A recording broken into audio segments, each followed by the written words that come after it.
ओम नमः शिवाय। हर हर महादेव। आज मार्गशीर्ष माह के शुक्ल पक्ष की चतुर्थी तिथि है। दोपहर तक तृतीया तिथि है और उसके बाद में चतुर्थी तिथि शुरू हो जाएगी। तो विनायक चतुर्थी का व्रत आज ही रखा जाएगा। विनायक चतुर्थी का व्रत गणेश जी भगवान को समर्पित है और साथ ही आज बुधवार है। बुधवार का दिन और विनायक चतुर्थी का व्रत दोनों का बहुत ही शुभ संयोग बन रहा है। तो इस दिन मनोकामना पूर्ति के लिए विधिवत गणेश जी भगवान की पूजा अर्चना करके व्रत रखें और भगवान गणेश को सिंदूर का तिलक लगाएं, दुर्वा चढ़ाएं, मोदक का भोग लगाएं। तो ऐसा करने से जातक की सारी मनोकामनाएं पूर्ण होती हैं। तो आइए अपने सुनते हैं आज की कथा। तो सबसे पहले अपने सुनेंगे विनायक चौथ पर सुनी जाने वाली गणेश जी भगवान की कहानी। बोलो गणेश जी महाराज की जय हो। एक समय की बात है कि एक बार भगवान शिव तथा माता पार्वती जी नर्मदा नदी के किनारे पर बैठे थे। तो पार्वती माता का मन नहीं लग रहा था।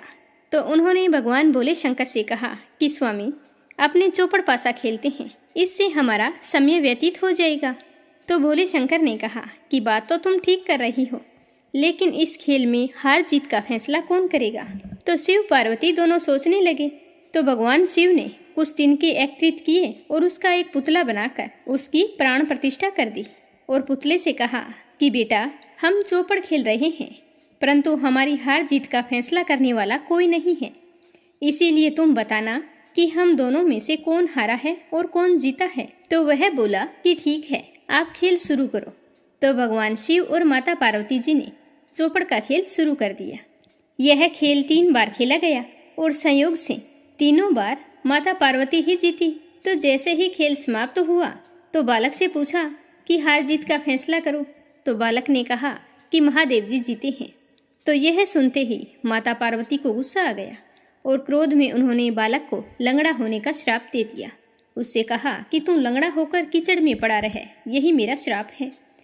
तो बालक ने माता पार्वती से माफ़ी मांगी, कहा कि हे माँ, मुझसे अज्ञानतावश ऐसा हुआ है। मैंने किसी द्वेष भावना के कारण या जानबूझकर कुछ नहीं किया है, आप मुझे माफ़ कर दो। तो वह बालक बार बार माता पार्वती से माफ़ी मांगने लगा। तो पार्वती माता पर इस बात का कोई असर नहीं हुआ। महादेव ने भी उसे बार बार कहा कि पार्वती, ये बच्चा है, तुम इसे क्षमा कर दो। तो पार्वती माता ने अपने गुस्से के आगे किसी की नहीं सुनी और महादेव जी के साथ कैलाश पर्वत पर चली गई। वह बालक बेचारा लंगड़ा होकर कीचड़ में पड़ा रहा। ऐसा करते करते कई महीनों बीत गए।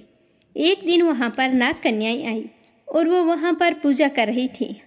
तो उस बालक ने उनसे पूछा कि हे देवियों, आप क्या कर रही हैं और इसके करने से क्या फल मिलता है।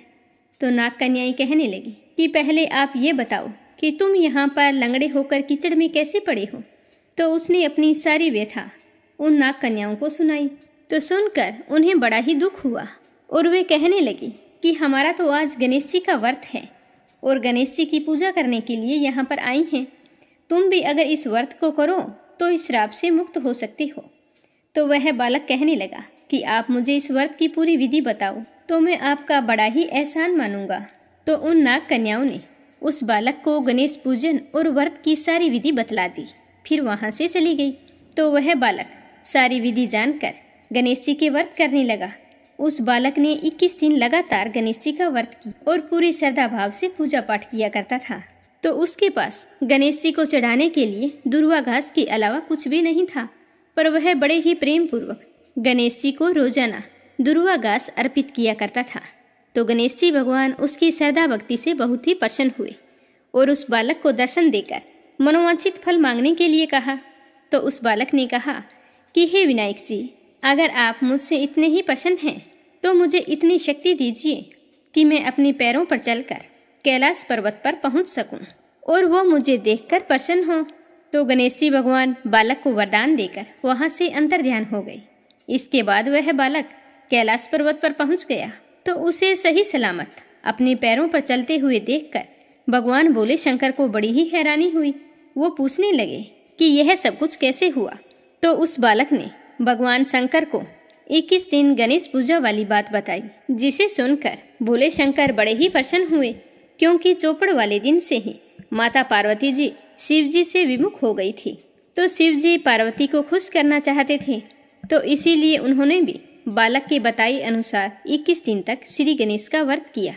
इस व्रत के प्रभाव से माता पार्वती के मन में भगवान शिव के प्रति जो नाराजगी थी वो समाप्त हो गई। तो पार्वती भगवान शिव से पूछने लगी कि हे स्वामी, आपने क्या किया था जिससे आपके प्रति मेरी नाराजगी समाप्त हो गई है।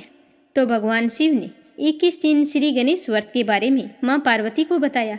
तो पार्वती माता कहने लगी कि इस व्रत को मैं भी करूंगी। मुझे विश्वास है कि इस व्रत के प्रभाव से मेरा बेटा कार्तिकेय मुझसे मिलने जरूर आएगा, क्योंकि कार्तिकेय माता पार्वती और भगवान शंकर से नाराज होकर चला गया था जब शिव और पार्वती ने गणेश और कार्तिकेय की परीक्षा ली थी, जिसमें गणेश जी विजयी हुए थे और कार्तिकेय नाराज होकर वहां से चले गए थे। तो माता पार्वती ने अपने पुत्र कार्तिकेय से मिलने के लिए 21 दिन तक गणेश व्रत किया और पूरे विधि विधान से पूजा अर्चना की। जब 21 दिन पूरे हुए तो माँ पार्वती ने गणेश जी को लड्डुओं का भोग लगाया। व्रत के 21वें दिन कार्तिकेय स्वयं अपनी माताजी से मिलने के लिए आ पहुंचे। उस दिन से श्री गणेश चतुर्थी का यह व्रत समस्त मनोकामनाओं की पूर्ति करने वाला माना जाता है। इस व्रत को करने से मनुष्य के सारे कष्ट दूर हो जाते हैं और जो कोई भी मनोकामना हो वो अवश्य पूर्ण होती है। इसीलिए हर व्यक्ति को तरक्की और उन्नति के लिए गणेश पूजन और गणेश जी का व्रत जरूर करना चाहिए। पर ध्यान रखें कि इस व्रत के अंदर चंद्रमा के दर्शन ना करें। बोलो गणेश भगवान की जय हो। अब अगली कहानी अपने सुनते हैं एक अंग्रेज और भगवान श्री कृष्ण की। यह घटना उस समय की है जब भारत में अंग्रेजों का शासन था। एक बार उदासी संप्रदाय के महान संत स्वामी रमेश चंद्र जी बिहार की यात्रा पर थे। तो मार्ग में उन्होंने देखा कि एक व्यक्ति जो कि अंग्रेज है, उसने सन्यासियों के से वस्त्र पहन रखे थे। तो एक अंग्रेज व्यक्ति को सन्यासी वस्त्र पहने हुए देखकर उन्हें बहुत ही हैरानी हुई। तो रमेश चंद्र जी उसके पास गए और जाकर उनसे पूछा कि श्रीमान, आपने यह सन्यासी वेश क्यों धारण कर रखा है। तो रमेश चंद्र जी के ऐसा पूछते ही अंग्रेज की आंखों में आंसू आ गए। स्वामी जी ने उसे पूछा कि क्या बात है, तुम रो क्यों रहे हो। तो वह अंग्रेज कहने लगा कि मेरा बहुत सारा समय यूं ही व्यर्थ हो गया। मेरा जन्म भारत में नहीं हुआ, इस बात का मुझे बहुत ही अफसोस है। आगे अंग्रेज बताने लगा कि मेरे जीवन में यह परिवर्तन किस तरह आया है। वह कहने लगा कि मुझ पर भगवान श्री कृष्ण की विशेष कृपा है। स्वामी रमेश चंद्र जी पूछने लगे कि क्या आप इस घटना के बारे में विस्तार से बता सकते हैं कि आपके जीवन में ऐसी कौन सी घटना हुई जिसने आपके जीवन को परिवर्तित कर दिया है। तो वह अंग्रेज कहने लगा कि जरूर, मैं इसे बताने में बहुत ही खुशी समझता हूँ। तो अंग्रेज बताने लगा कि मैं एक इंजीनियर था। मुझे इंग्लैंड से बिहार में एक बांध बनाने के लिए भेजा गया था। उस बांध को बनाने की पूरी जिम्मेदारी मेरे ऊपर थी। मैंने यहाँ पर आकर बांध को बनाने का काम शुरू किया। धीरे धीरे बांध बनने लगा, लेकिन बांध अभी कमजोर था। एक दिन की बात है कि अचानक से बहुत जोरों से बारिश होने लगी। यह बारिश इतनी तेज थी कि उसे देखकर मैं तो भयभीत हो गया। मुझे लगने लगा कि कहीं यह बांध बारिश के पानी के वेग से टूट ना जाए। अगर यह बांध टूट गया तो मेरे साथ इंग्लैंड सरकार का नाम भी खराब हो जाएगा और हमारे देश के नाम पर धब्बा लग जाएगा कि वहाँ के लोग काम ठीक से नहीं करते हैं। तो बांध का निरीक्षण करने के लिए मैंने उसी बारिश में बांध पर जाने का फैसला किया। बारिश इतने जोरों की थी कि रुकने का तो नाम ही नहीं ले रही थी। अब मुझे बांध की दरारें दिखाई देने लगी। उसे देखकर मेरा मन बहुत ही व्याकुल हो रहा था। मैं सोच रहा था कि यदि बांध टूट गया तो मैं भी इस बांध के साथ बह जाऊंगा, अपने प्राणों का विसर्जन कर दूंगा। यह सोचकर मैं उस बांध की तरफ बढ़ा। मार्ग में मैंने कुछ मजदूरों को एक छोटे से छप्पर में बैठे हुए देखा। तो वे सारे के सारे मजदूर एक छोटी सी मूर्ति के पास बैठकर बहुत ही मस्ती में भजन गा रहे थे। तो मैं भी उनके पास गया और उनसे पूछने लगा कि आप लोग क्या कर रहे हैं। तो वो मजदूर बताने लगे कि यह हमारे भगवान श्री कृष्ण और श्री राधा जी हैं। हम इनसे प्रार्थना करते हैं और यह हमारी प्रार्थना सुनकर हमारे सभी दुख दर्द दूर कर देते हैं। तो मैंने उन मजदूरों से पूछा कि क्या ये आपका ही दुख दूर करते हैं या मेरा भी दुख दूर कर सकते हैं। तो मजदूर बोले कि ये तो सभी का दुख दूर करते हैं, बस मन में श्रद्धा होनी चाहिए। यह हम सबके पालनहार हैं, इनका तो काम यही है कि हमारे दुख दूर करें। तो आप हाथ जोड़कर पूरे श्रद्धा भाव से इनसे प्रार्थना कीजिए, ये आपकी पुकार अवश्य सुनेंगे। तो मैंने उन मजदूरों की बात सुनकर कहा कि मुझे तो प्रार्थना करनी ही नहीं आती, इसीलिए आप लोग मेरी तरफ से इनसे प्रार्थना कर दीजिए कि कुछ भी हो जाए यह बांध ना टूटे। अगर इस बारिश में यह बांध टूट गया तो मैं जी नहीं पाऊंगा। तो मेरी बात सुनकर मजदूर कहने लगे कि ठीक है, हम अभी प्रार्थना कर देते हैं। इसके बाद मैं भी वहां पर आंख बंद करके भगवान श्री कृष्ण और राधा जी से प्रार्थना करने लगा। थोड़ी देर बाद जब वह सत्संग पूरी हुई तो मजदूरों ने मुझसे कहा कि आप बिल्कुल भी चिंता मत कीजिए, भगवान सबका भला करेंगे। मजदूरों की बातें सुनकर मुझे कुछ तसल्ली मिली, लेकिन कुछ देर बाद मैंने देखा कि शाम होने लगी थी और अब तो बारिश पहले से भी तेज हो गई थी। ऐसी भीषण बारिश को देखकर मेरा तो दिल बैठा जा रहा था। क्या करूं, कुछ भी समझ में नहीं आ रहा था। इस बार मैंने पक्का निश्चय कर लिया था कि यदि वह बांध टूट गया तो मैं इस बांध के साथ बह जाऊंगा और इसी बांध के साथ मेरा भी अंत हो जाएगा। यह सोचकर मैं उस घनघोर बारिश में उस बांध के ऊपर चढ़ गया और बांध के बीच में जाकर खड़ा हो गया। कुछ ही देर बाद मैंने देखा कि बांध के नीचे दो छोटे बालक मिट्टी से खेल रहे हैं। उन्हें इस प्रकार खेलता हुआ देखकर मुझे बड़ी ही हैरानी हुई। उनमें से एक बालक गोरे रंग का था और एक बालक सांवले रंग का था, जिसने मोर मुकुट पहन रखा था। तो जैसे ही मैंने उन दोनों बालकों को देखा तो जोर से चिल्लाकर कहा कि यहाँ से चले जाओ, बांध के पीछे पानी बह रहा है, यह बांध टूटने वाला है। अगर यह टूट गया तो तुम भी पानी के साथ बह जाओगे। लेकिन वे दोनों बालक मेरी बात सुनने को तैयार नहीं थे। वे दोनों मिट्टी उठा उठाकर बांध की दरारों में भर रहे थे। मैंने बार बार चिल्लाकर उन दोनों बालकों को वहां से चले जाने के लिए कहा, लेकिन वो बालक मेरी बात नहीं सुन रहे थे।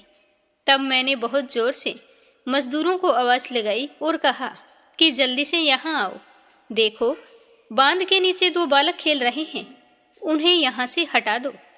मेरी आवाज़ सुनकर सभी मजदूर दौड़ते हुए आए। जब उन्होंने बांध के नीचे देखा तो उन्हें वहाँ पर कोई भी दिखाई नहीं दिया। तो मजदूर कहने लगे कि साहब, बांध के नीचे तो कोई भी नहीं है, आप किसे हटने के लिए कह रहे हैं? तो मैंने उनसे कहा कि क्या तुम्हें वहाँ नीचे दो बालक मिट्टी से खेलते हुए दिखाई नहीं दे रहे? तो मजदूर बोले, नहीं साहब, हमें वहाँ पर कोई भी दिखाई नहीं दे रहा। तो मैंने कहा, ध्यान से देखो, वहाँ दो छोटे बालक हैं, एक सांवला है एक गोरा है। जो सांवला है उसने मोर मुकुट पहन रखा है। तो मजदूर कहने लगे कि नहीं साहब, हमें वहाँ पर कोई भी बालक दिखाई नहीं दे रहे। मैंने कहा कि ऐसा कैसे हो सकता है, जब वो बालक मुझे दिखाई दे रहे हैं तो तुम्हें दिखाई क्यों नहीं दे रहे? वे दोनों बालक मिट्टी उठा उठाकर बांध की दरारों में भर रहे हैं, तुम सब यह क्यों नहीं देख पा रहे हो? तो मजदूरों को समझते हुए देर नहीं लगी। वो कहने लगे कि साहब, लगता है भगवान ने आपकी प्रार्थना सुन ली। वे दोनों बालक और कोई नहीं हैं, भगवान श्री कृष्ण और बलराम जी हैं। यदि वे इस बांध की दरारों को मिट्टी से भर रहे हैं तो निश्चित हो जाइए, अब इस बांध को कुछ नहीं होगा। भगवान श्री कृष्ण ने आपकी प्रार्थना सुन ली है, तभी तो आपको उनके दर्शन हो गए हैं और हमें दिखाई नहीं दे रहे हैं। तो वे आपकी प्रार्थना सुनकर आपकी रक्षा करने आए हैं। पर मुझे तो उन मजदूरों की बात पर बिल्कुल भी विश्वास नहीं हो रहा था। कुछ देर बाद मैंने देखा कि जहाँ वे दोनों बालक खेल रहे थे वहाँ पर अचानक एक बहुत ही तेज प्रकाश हुआ और वे दोनों बालक गायब हो गए। यह चमत्कार देखकर मैं बेहोश हो गया। मेरे बेहोश होते ही वे मजदूर मुझे उठाकर वहां से ले गए। जब मुझे होश आया तो मैं उनके बंगले पर था और सुबह हो चुकी थी। सुबह मुझे मालूम हुआ कि पूरी रात बहुत ही तेज मूसलाधार बारिश हो रही थी और ऐसी भीषण बारिश में वह अध पका बांध जस का तस खड़ा था, उसे कुछ भी नहीं हुआ। इतनी तेज बारिश में उस बांध का टिकना नामुमकिन था, पर यह भगवान श्री कृष्ण की कृपा थी जिसके कारण उस बांध को कुछ भी नहीं हुआ। इस घटना के बाद में मैं विचार करने लगा कि स्वयं भगवान श्री कृष्ण ने मेरी प्रार्थना सुनी और मेरे बांध की रक्षा करने के लिए आए थे। इसके बाद उसी दिन से मेरा सांसारिक जीवन से मोह भंग हो गया और मैंने सब कुछ छोड़कर भगवान श्री कृष्ण की भक्ति करने का निश्चय लिया। उसी दिन मैंने अपनी सरकारी नौकरी से इस्तीफा दे दिया और अपना सारा जीवन भगवान श्री कृष्ण को समर्पित कर दिया। उस दिन के बाद से मैं सब जगह पर भगवान श्री कृष्ण की खोज करता रहता हूँ कि मैं एक बार फिर से श्री कृष्ण की वही मोहक छवि देख लूँ। इसीलिए मैं हर समय उन्हीं का भजन करता रहता हूँ। भगवान श्री कृष्ण का भजन करके और उनका नाम लेकर मुझे अपार शांति का अनुभव होता है। ऐसा बताते हुए उस अंग्रेज की आंखों में एक बार फिर से आंसू आ गए। यह एक सच्ची घटना है। इससे हमें पता चलता है कि यदि हम भगवान को सच्चे हृदय से पुकारे तो भगवान अपने भक्तों का मान रखने के लिए किसी न किसी रूप में अवश्य आते हैं। बोलो श्री कृष्ण भगवान की जय हो। आज अपनी सुनेंगे गर्भ गीता का पाठ। इस पाठ को आप श्रद्धा पूर्वक पूरा सुनना। बोलो श्री कृष्ण भगवान की जय हो। भगवान श्री कृष्ण का वचन है कि जो प्राणी इस गर्भ गीता का पाठ एवं प्रचार करता है वह फिर कभी गर्भवास में नहीं आता। अर्जुन कहने लगे कि हे श्री कृष्ण, यह प्राणी जो गर्भ में आता है सो किस दोष के कारण आता है? जब यह जन्मता है तब इसको जरा आदि रोग लगते हैं, तरह तरह के दुख भोगता है, बुढ़ापे के कष्ट सहता है, फिर इसकी मृत्यु हो जाती है। हे स्वामी, वह कौन से कर्म हैं जिनको करने से प्राणी जन्म मरण के चक्कर से छूट जाता है? तो अर्जुन की बात सुनकर श्री कृष्ण भगवान कहने लगे कि यह जो मनुष्य है सो अंधा और मूर्ख है, जो संसार के साथ प्रीति करता है कि यह पदार्थ मैंने पाया है, यह मैं पाऊंगा, सबसे ज्यादा मेरा है, धन में मन लगाता है। ऐसी चिंता इस प्राणी के मन से कभी नहीं उतरती। आठों पहर माया को ही मांगता रहता है, चाहे कितनी भी माया मिल जाए पर इसका मन नहीं भरता। इसीलिए यह बार बार जन्मता है और बार बार मरता है और लोभ के वश होकर गर्भवास के दुख पाता है। तो श्री कृष्ण भगवान की बात सुनकर अर्जुन कहने लगे कि हे श्री कृष्ण, यह मन मदमस्त हाथी की तरह है और यह तृष्णा इसकी शक्ति है। यह मन काम, क्रोध, लोभ, मोह और अहंकार के वश में है तथा इन पांचों में अहंकार सबसे बलवान है। ऐसे कौन से यत्न करने चाहिए जिससे मन वश में हो जाए? तो अर्जुन की बात सुनकर श्री कृष्ण भगवान बोले कि हे अर्जुन, यह मन निश्चय ही हाथी की तरह है, तृष्णा इसकी शक्ति है, मन इन पांचों के वश में है, अहंकार इनमें श्रेष्ठ है। हे अर्जुन, जैसे हाथी अंकुश से वश में होता है वैसे ही मन रूपी हाथी को वश में करने को ज्ञान रूपी अंकुश कहते हैं। अहंकार करने से यह जीवन नरक में पड़ता है। तो अर्जुन कहने लगे कि हे श्री कृष्ण, तुम्हारे नाम के लिए वैरागी हुए वन खंडों में फिरते हैं और कुछ धर्म करते हैं। इस विषय में कैसे मालूम पड़े कि जो वैष्णव हैं वे कौन हैं? तो अर्जुन की बात सुनकर भगवान श्री कृष्ण कहने लगे कि हे अर्जुन, जो मेरे नाम के लिए वनों में फिरते हैं वे सन्यासी कहलाते हैं और जो सिर पर जटा बांधते हैं तथा भस्म लगाते हैं उनमें भक्ति नहीं है, क्योंकि वे अहंकार से ग्रसित हैं। इनको मेरा दर्शन दुर्लभ है। तो अर्जुन कहने लगे कि हे श्री कृष्ण, वह कौन सा पाप है जिसके करने से स्त्री मर जाती है? वह कौन सा पाप है जिसके पुत्र मर जाते हैं? और व्यक्ति नपुंसक किस पाप से होता है? तो श्री कृष्ण भगवान कहने लगे कि हे अर्जुन, जो किसी से कर्ज लेता है और उसे वापस नहीं लौटाता तो इस पाप से उसकी स्त्री मर जाती है। और जो किसी की अमानत को नहीं लौटाते उनके पुत्र मर जाते हैं। जो किसी का कार्य करने का वचन दे देते हैं फिर उसका कार्य समय पर नहीं करते हैं तो इससे बड़ा कोई पाप नहीं है। इस पाप से व्यक्ति नपुंसक बनता है। ये सबसे बड़े पाप हैं। तो सुनकर अर्जुन कहने लगे कि हे श्री कृष्ण, किस पाप से मनुष्य रोगी रहता है? किस पाप से गधे का जन्म पाता है? स्त्री का जन्म तथा टट्टू का जन्म किस पाप से होता है? तो भगवान श्री कृष्ण कहने लगे कि हे अर्जुन, जो मनुष्य कन्या दान करते हैं और इस दान का मूल्य ले लेते हैं वे मनुष्य सदा रोगी रहते हैं। जो विषय विकार के वास्ते मदिरा पान करते हैं वे टट्टू का जन्म पाते हैं। जो झूठी गवाही देते हैं वे स्त्री का जन्म पाते हैं। जो रसोई बनाकर पहले आप खा लेते हैं और पीछे परमेश्वर के अर्थ दान करते हैं, वे बिल्ली का जन्म पाते हैं। जो मनुष्य अपनी जूठी वस्तु दान करते हैं, वे स्त्री का जन्म पाते हैं और स्त्री का जन्म लेकर भी वो दासी बनती है। तो श्री कृष्ण की बात सुन अर्जुन कहने लगे कि हे श्री कृष्ण, कई मनुष्यों को आपने धन धान्य दिया है, सो उन्होंने कौन सा पुण्य कर्म किया है? और जो कई मनुष्यों को आपने हाथी, घोड़े, रथ आदि दिए हैं, उन्होंने कौन सा पुण्य किया है?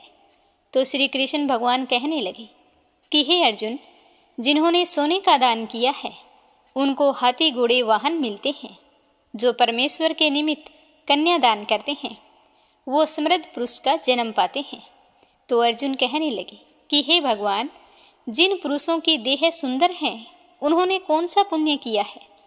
किसी के घर संतति है, कोई विद्वान है, तो उन्होंने कौन सा पुण्य किया है? तो श्री कृष्ण भगवान कहने लगे कि हे अर्जुन, जिन्होंने अन्न दान किया है, उनका स्वरूप सुंदर है। जिन्होंने विद्या दान की है, वे विद्वान होते हैं। जिन्होंने संतों की सेवा की है, वे पुत्रवान होते हैं। तो अर्जुन कहने लगे कि हे श्री कृष्ण, किसी को धन से प्रीति है, कोई स्त्रियों से प्रीति करते हैं, इनके पीछे क्या कारण है? तो भगवान श्री कृष्ण कहने लगे कि हे अर्जुन, यह अज्ञान है, क्योंकि धन, स्त्री आदि सब नाश रूप हैं, किंतु मेरी भक्ति का नाश नहीं है। तो अर्जुन कहने लगे कि हे श्री कृष्ण, राजपाट किस क्रम से मिलता है? विद्या कौन से क्रम से मिलती है? तो श्री कृष्ण भगवान कहने लगे कि जो जीव श्री काशी में निष्काम भक्ति से तप करते हैं तथा वहाँ देह त्यागते हैं, सो राजा होते हैं। जो गुरु सेवा करता है, वो विद्वान होता है। तो अर्जुन कहने लगे कि हे भगवान, किसी को धन अचानक बिना परिश्रम के मिल जाता है और कोई सारी उम्र निरोग रहते हैं, तो उन्होंने कौन से पुण्य कर्म किए हैं? तो भगवान श्री कृष्ण कहने लगे कि हे अर्जुन, जिन्होंने गुप्त दान किया है, उनको धन अचानक से मिलता है। जिन्होंने परमेश्वर का कार्य और पराया कार्य संवारा है, वे रोग रहित होते हैं। तो अर्जुन कहने लगे कि हे श्री कृष्ण, किस पाप से मनुष्य अम्ली होते हैं और किस पाप से मनुष्य कुष्ठी होते हैं? तो भगवान श्री कृष्ण कहने लगे कि जो अपने गुरु की स्त्री से रमण करता है, वो अम्ली होता है। जो गुरु से विद्या पढ़कर मुकुर जाते हैं, वो गूंगा होता है। जिन्होंने कुकर्म किया है, वे कुष्ठी होते हैं।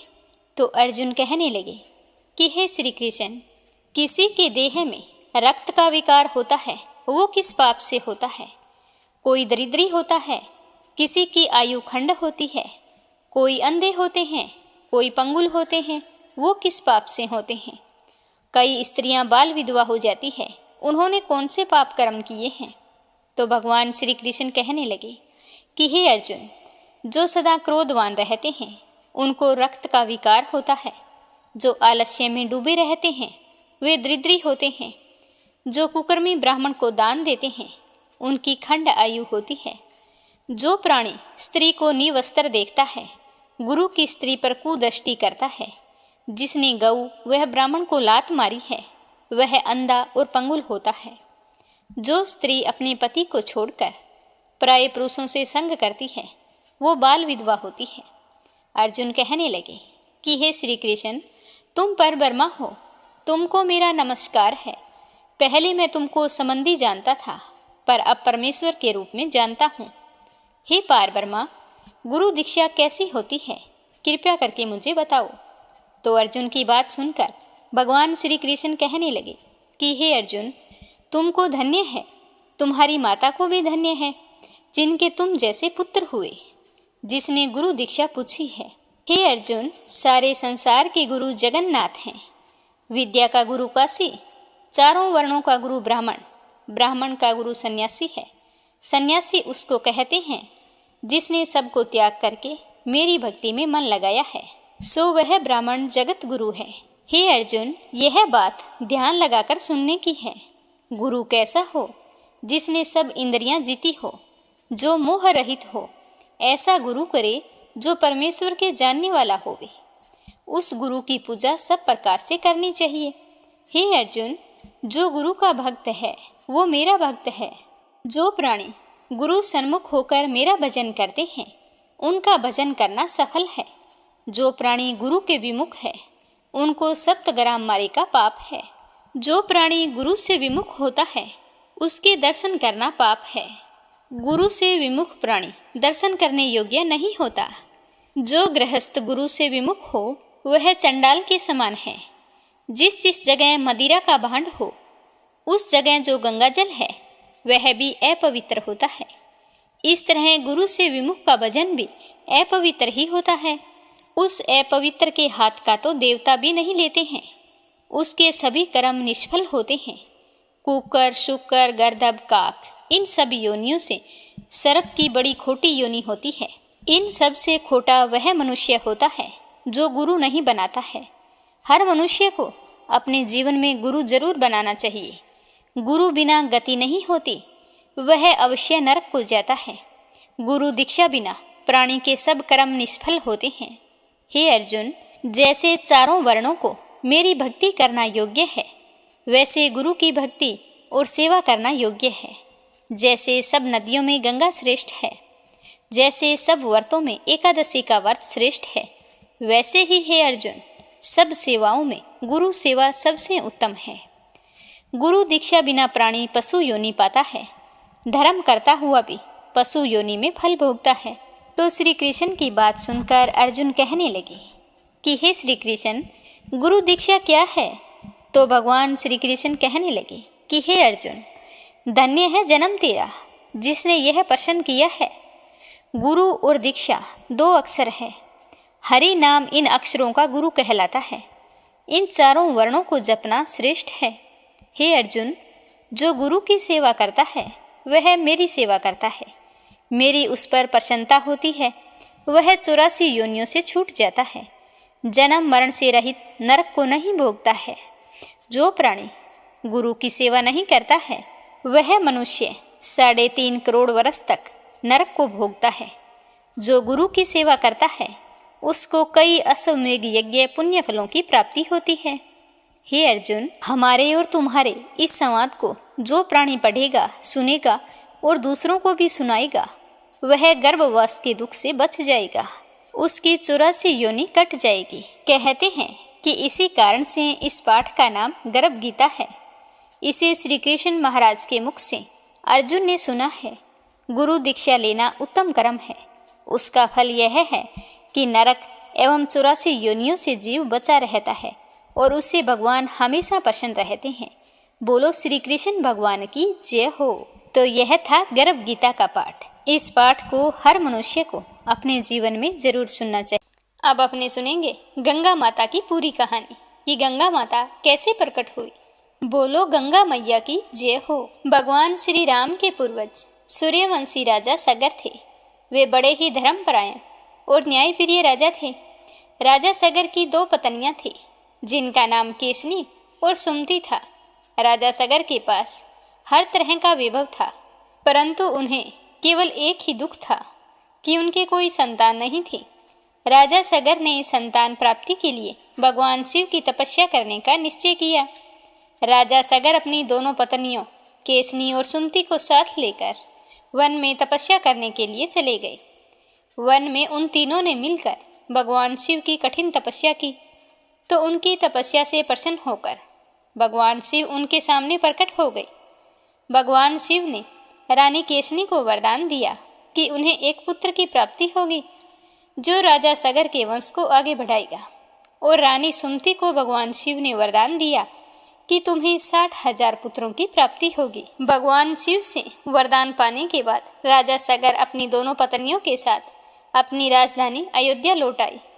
कुछ समय बाद रानी केशनी को एक पुत्र की प्राप्ति हुई। इस पुत्र का नाम असमंजस रखा गया। उसी समय रानी सुमति के गर्भ से पुत्र के स्थान पर एक तुम्बा प्रकट हुआ। इस तुम्बे में 60,000 पुत्रों के बीज थे। इस तुम्बा को घी से भरे हुए घड़े में रखा गया जिससे 60,000 पुत्र उत्पन्न हुए। 60,000 पुत्रों के जन्म लेने पर राजा सगर अत्यंत प्रसन्न हो गए। उन्होंने पूरे राज्य में उत्सव मनाने की घोषणा की। राजकुमारों के जन्म के अवसर पर पूरे राज्य में भव्य उत्सव मनाया गया। धीरे धीरे सभी राजकुमार बड़े होने लगे। वे सारे राजकुमार एक से बढ़कर एक विद्याओं में पारंगत और वीर योद्धा हुए। रानी केसनी का पुत्र असमंजस स्वभाव से दुराचारी था। वह प्रजा पर अत्याचार करने लगा। राजा सगर अपने पुत्र असमंजस से बहुत ही दुखी रहा करते थे। राजा सगर ने राजकुमार असमंजस का यह सोचकर विवाह करवा दिया कि शायद विवाह के बाद यह सुधर जाएगा, परंतु ऐसा कुछ नहीं हुआ। असमंजस ने अपना स्वभाव नहीं छोड़ा। वह तो पहले की तरह प्रजा को परेशान करता रहता। तो प्रजा दुखी होकर राजा के पास आई, तो राजा ने ना चाहते हुए भी अपने राजकुमार असमंजस को अपने राज्य से निर्वासित कर दिया। और राजा सगर के जो 60,000 पुत्र थे, उन्होंने समय के साथ 10 दिशाओं में अपने पराक्रम के झंडे गाड़ दिए। उनसे युद्ध करने का साहस किसी में नहीं था। राजा सगर के 60,000 पुत्र अपने आप में एक विशाल और शक्तिशाली सेना के समान थे। अपने बलशाली पुत्रों को देखकर राजा सगर बहुत ही हर्षित होते। और दूसरी ओर राजकुमार असमंजस, जिसको राजा ने देश से निकाल दिया था, उसकी पत्नी ने बहुत ही सुंदर पुत्र को जन्म दिया था, जिसका नाम अंशुमान रखा गया। बड़ा होने पर असमंजस का पुत्र अंशुमान सदाचारी और पराक्रमी हुआ। एक दिन राजा सगर ने अपने राज्य का विस्तार करने के लिए अश्वमेध यज्ञ करने का विचार किया। इसके बाद राजा सगर ने एक भव्य यज्ञ मंडप का निर्माण किया, जहां पर उन्होंने अश्वमेध यज्ञ का आयोजन किया। एक तरफ राजा सगर यज्ञ में आहुतियां डाल रहे थे, तो दूसरी तरफ यज्ञ का घोड़ा रवाना किया गया। यज्ञ का घोड़ा कई राज्यों की सीमाओं में से होकर गुजरा, पर उन राज्य के राजाओं ने किसी ने भी घोड़े को रोकने का साहस नहीं किया, क्योंकि यज्ञ के घोड़े को रोकने का अर्थ था अयोध्या की शक्तिशाली सेना से युद्ध करना। कोई भी राजा अयोध्या की सेना से युद्ध नहीं करना चाहता था। इसीलिए सभी राज्य के राजाओं ने राजा सगर से दोस्ती कर रखी थी। राजा सगर का अश्वमेध यज्ञ पूरा होने वाला था, तब स्वर्ग के राजा इंद्र को अपना सिंहासन जाने का खतरा सताने लगा। तो इंद्र ने राजा सगर के अश्वमेध यज्ञ को पूरा होने से रोकने के लिए रात्रि के अंधकार में यज्ञ के घोड़े को कपिल मुनि के आश्रम में छिपा दिया। अगले दिन सुबह जब यज्ञ का घोड़ा दिखाई नहीं दिया, तो उसकी खोज शुरू की गई। घोड़े को खोजने के लिए 10 दिशाओं में सेनाओं की टुकड़ियां रवाना हो गई। बहुत खोज करने के बाद भी जब यज्ञ का घोड़ा नहीं मिला, तब राजा सगर ने अपने 60,000 पुत्रों को घोड़े की खोज में भेजा। राजा सगर के पुत्रों ने भी 10 दिशाओं में घोड़े की खोज की। खोजते खोजते राजा सगर के पुत्र कपिल मुनि के आश्रम में पहुंच गए। कपिल मुनि उस समय साधना में लीन थे। राजकुमारों ने आश्रम की खोज की, तो उन्हें वहां पर घोड़ा बंधा हुआ दिखाई दिया। तो राजकुमारों ने सोचा कि कपिल मुनि ने उनका घोड़ा चुराया है और अब साधना में लीन होने का ढोंग कर रहे हैं। यह सोचकर सभी राजकुमार कपिल मुनि को भला बुरा कहने लगे और उन्हें चोर कहकर संबोधित करने लगे। कोलाहल सुनकर कपिल मुनि की साधना भंग हो गई। राजकुमारों को कपिल मुनि के तप सामर्थ्य का कोई ज्ञान नहीं था। जैसे ही कपिल मुनि की साधना टूटी, तो सारे राजकुमार उन्हें और भी अधिक अपशब्द कहने लगे। उन्हें चोर उचक्का कहकर पुकारने लगे और वे सारे मिलकर कपिल मुनि को दंड देना चाहते थे। यह सब सुनकर कपिल मुनि को गुस्सा आ गया और कपिल मुनि ने गुस्से में आकर 60,000 सगर पुत्रों को उसी क्षण जलकर भस्म होने का श्राप दे दिया। तो कपिल मुनि के श्राप से वो सारे उसी क्षण जलकर भस्म हो गए। सभी राजकुमारों के जलने की खबर जब राजा सगर को मिली, तो उन्हें बहुत ही दुख हुआ। उनके पूरे राज्य में शोक की लहर छा गई। राजा सगर ने अपने पुत्र अंशुमान को बुलाया और उन्हें कपिल मुनि के पास अपने पुत्रों की तरफ से क्षमा याचना करने के लिए भेज दिया। अंशुमान कपिल मुनि के आश्रम पर गए और उन्हें प्रणाम किया तथा उनसे अपने चाचाओं की तरफ से क्षमा याचना की और साथ ही कपिल मुनि से अपने चाचाओं की मुक्ति का मार्ग भी पूछा। तब कपिल मुनि ने अंशुमान को बताया कि केवल एक ही रास्ता है, गंगा जी के पावन जल से तर्पण करने के बाद ही इन सबको मुक्ति मिल सकती है। इतना कहकर कपिल मुनि ने अंशुमान को यज्ञ का घोड़ा लौटा दिया। घोड़ा लेकर अंशुमान राजा सगर के पास पहुंचे और उन्हें सारी बात कह सुनाई। इसके बाद दुखी मन से राजा सगर ने यज्ञ को पूरा किया। यज्ञ पूरा करने के बाद में राजा सगर ने अपना राज्य अंशुमान को सौंप दिया। स्वयं अपने पुत्रों की मुक्ति के लिए गंगा जी को स्वर्ग से धरती पर लाने के लिए वन में तपस्या करने के लिए चले गए। राजा सगर ने कई वर्षों तक वन में पितामह ब्रह्मा जी की घोर तपस्या की। तपस्या करते करते राजा सगर स्वर्ग सिधार गए। जब इस बात का पता अंशुमान को चला तो उन्हें बहुत ही दुख हुआ। इसके बाद राजा अंशुमान ने भी अपना राजपाट अपने पुत्र दिलीप को सौंप दिया और स्वयं तपस्या करने के लिए वन में चले गए। अंशुमान ने भी गंगा जी को धरती पर लाने के लिए कठिन तपस्या की, परंतु वो भी सफल नहीं हो सके। तपस्या करते करते उनकी भी मृत्यु हो गई। जब राजा दिलीप का पुत्र भागीरथ बड़ा हुआ तब राजा दिलीप ने अपना राज्य पुत्र भागीरथ को सौंप दिया और स्वयं घोर तपस्या करने के लिए वन में चले गए। परंतु राजा दिलीप को भी इस कार्य में सफलता नहीं मिली और तप करते करते उनकी भी मृत्यु हो गई। भागीरथ के कोई संतान नहीं थी, इसीलिए राजा भागीरथ ने अपना राज्य अपने मंत्रियों को सौंप दिया और स्वयं तपस्या करने के लिए हिमालय पर चले गए। राजा भागीरथ ने भी पितामह ब्रह्मा जी की कई सालों तक कठिन तपस्या की।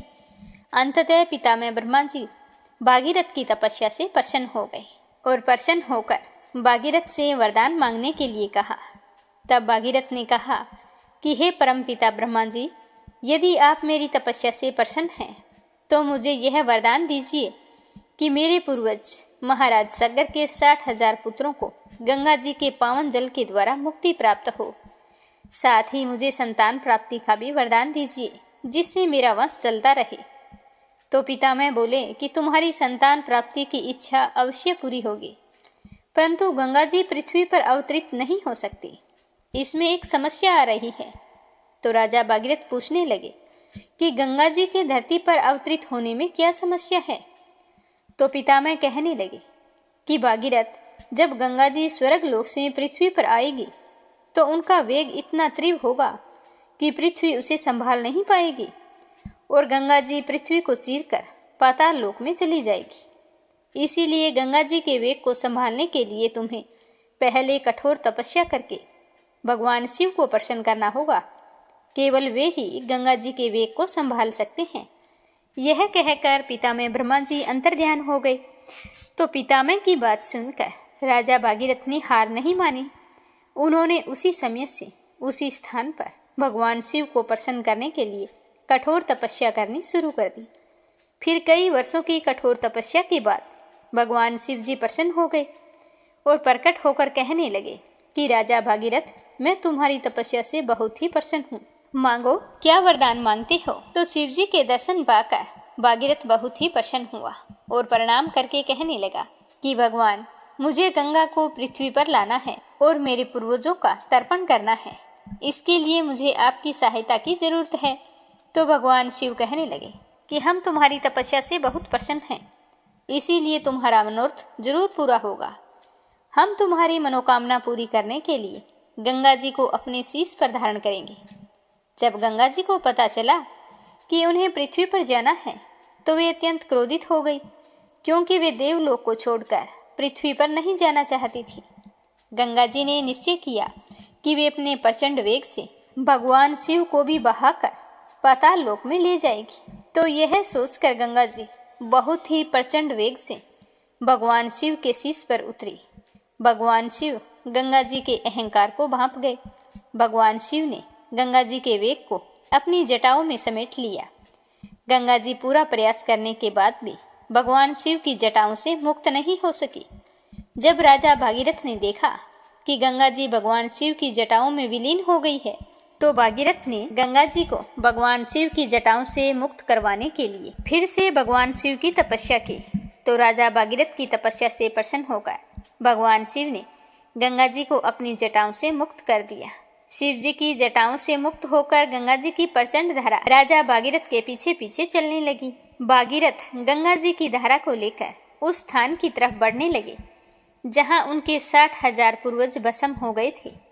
गंगा जी की धारा भी उनके पीछे पीछे आ रही थी उनके मार्ग में आने वाले सभी राजा, देव, दानव, यक्ष, किन्नर आदि गंगा जी का स्वागत कर रहे थे।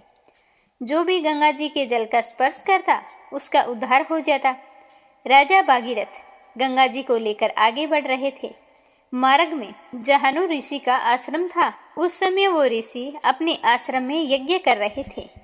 उसी समय गंगा जी की प्रचंड धारा में जहानु ऋषि के यज्ञ समेत उनका पूरा आश्रम बह गया। तो यह देखकर ऋषि अत्यंत क्रोधित हो गए। जहानु ऋषि ने अंजलि भरकर गंगा जल का सारा पानी पी लिया। जब राजा भागीरथ ने मार्ग में पीछे मुड़कर देखा तो उन्हें गंगा जी की धारा दिखाई नहीं दी।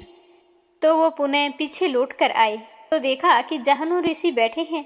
तो उन्होंने जहानु ऋषि के पास जाकर अपना उद्देश्य बताया और गंगा जी को मुक्त करने के लिए विनती की। भागीरथ की विनती सुनकर ऋषि ने अपने कान से गंगा जी की धारा को मुक्त कर दिया। जहानु ऋषि ने गंगा जी को मुक्त किया था, इसीलिए गंगा जी को जहान्वी भी कहा जाता है। जब गंगा जी देवलोक से भगवान शिव की जटाओं में उतरी थी, तब भगवान शिव ने उन्हें हिमालय स्थित गोमुख नाम के स्थान पर मुक्त किया था। तो गोमुख से भागीरथ गंगा जी को सर्वप्रथम हरिद्वार लाए थे। इसीलिए आज भी मुक्ति के लिए हरिद्वार जाया जाता है।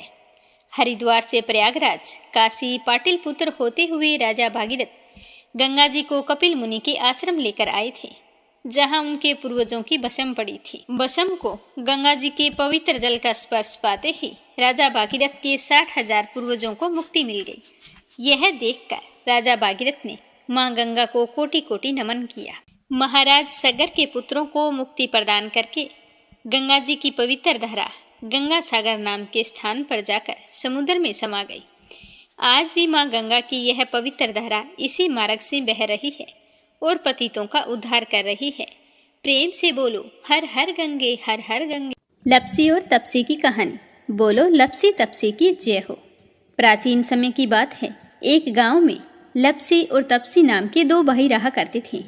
तपसी हमेशा भगवान की सेवा में लीन रहता था, लेकिन लपसी हमेशा सवा सेर लापसी बनाता, भगवान को भोग लगाकर फिर स्वयं भोजन कर लेता। दोनों भाइयों का यही नियम था। एक दिन दोनों भाइयों में बहस छिड़ गई कि कौन बड़ा है। तो लपसी कहने लगा कि मैं बड़ा हूँ, क्योंकि मैं तो लापसी बनाकर भगवान को रोजाना भोग लगाता हूँ। मैं कभी भी भगवान को भूखा नहीं रहने देता। तो तपसी कहने लगा कि मैं बड़ा हूँ, क्योंकि मैं सारा दिन भगवान की तपस्या करता हूँ। तो इस तरह करते करते दोनों जोर जोर से लड़ने लगे। तभी वहाँ से नारद मुनि गुजर रहे थे। उन दोनों को लड़ते हुए देखा तो उनके पास आए और लड़ने का कारण पूछने लगे। तो तपसी कहने लगा कि हे देव ऋषि, आप ही बताइए कि कौन बड़ा है। मैं कहता हूँ कि मैं बड़ा हूँ। लपसी इस बात को मानने के लिए तैयार नहीं है। ये कहता है कि मैं बड़ा हूँ। तो दोनों की बात सुनकर नारद मुनि कहने लगे कि मैं इसका फैसला तो कर दूंगा, लेकिन कल करूंगा। कल सुबह जल्दी आऊँगा और आपको बता दूंगा कि तुम दोनों में से कौन बड़ा है। तो अगली सुबह तपसी रोजाना की तरह नहा धोकर पूजा करने के लिए जा रहा था। तो रास्ते में उसे 1.25 करोड़ की एक अंगूठी मिली, जो नारद जी ने उसके आगे फेंकी थी। तो तपसी ने जल्दी जल्दी इधर उधर देखा और अंगूठी को उठा लिया और तपस्या करने बैठा तो अपने पैर के नीचे दबाकर बैठ गया। लपसी रोजाना की तरह स्नान करके आया और 1.25 सेर लापसी बनाई। पहले भगवान को भोग लगाया, फिर स्वयं लापसी जीमने के लिए बैठ गया। तभी वहां पर नारद जी आ गए और कहने लगे कि लपसी बड़ा है। तो तपसी कहने लगा कि इसका क्या कारण हो सकता है, ये कैसे बड़ा है, ये कभी पूजा पाठ नहीं करता है। तो नारद जी कहने लगे कि इसके मन में लालच नहीं है, जो भी करता है बड़े ही श्रद्धा भाव से करता है। इसका नियम है कि रोजाना भगवान को भोग लगाना। इसका नियम कोई भी भंग नहीं कर सकता, लेकिन तुम्हारा नियम भंग हो चुका है। तो तपसी कहने लगा कि कैसे, मैं नियम से रोजाना भगवान की पूजा करता हूँ। तो नारद मुनि कहने लगे कि तुम खड़े होकर अपना पैर उठाओ। तो तपसी जैसे ही खड़ा हुआ तो उसके पैर के नीचे 1.25 करोड़ की अंगूठी पड़ी थी। तो नारद जी कहने लगे कि तूने इसे चुराया है, जिससे तेरी तपस्या भंग हो गई है। तपसी हाथ जोड़कर नारद जी के सामने खड़ा हो गया और कहने लगा कि मुझसे गलती हो गई, आज के बाद मैं ऐसी गलती कभी नहीं करूँगा। मैंने बहुत ही सच्चे मन से पूजा की है। आप ही मुझे बताइए कि मुझे मेरी पूजा का फल कैसे मिल सकता है। मैं आपसे वादा करता हूँ कि आज के बाद मैं कभी चोरी नहीं करूँगा। तो उस तरह उसके दीन वचन सुनकर नारद जी को उस पर दया आ गई और नारद जी कहने लगे कि तेरी तपस्या का फल कार्तिक स्नान करने वाला ही दे सकता है। तो तपसी पूछने लगा कि वो कैसे। तो नारद जी ने बताया कि कार्तिक माह में कार्तिक स्नान करके जो भी सारी कहानियाँ सुनकर तुम्हारी कहानी नहीं सुनेगा तो उसके कार्तिक स्नान का पुण्य फल उससे छूटकर तुम्हें मिलेगा। अगर कोई दिए से दिया जलाएगा तो उसका पुण्य फल भी तुझे ही मिलेगा। अगर घर की सारी साफ सफाई करके दहलीज की सफाई नहीं करेगा तो उसका पुण्य फल भी तुझे ही मिलेगा।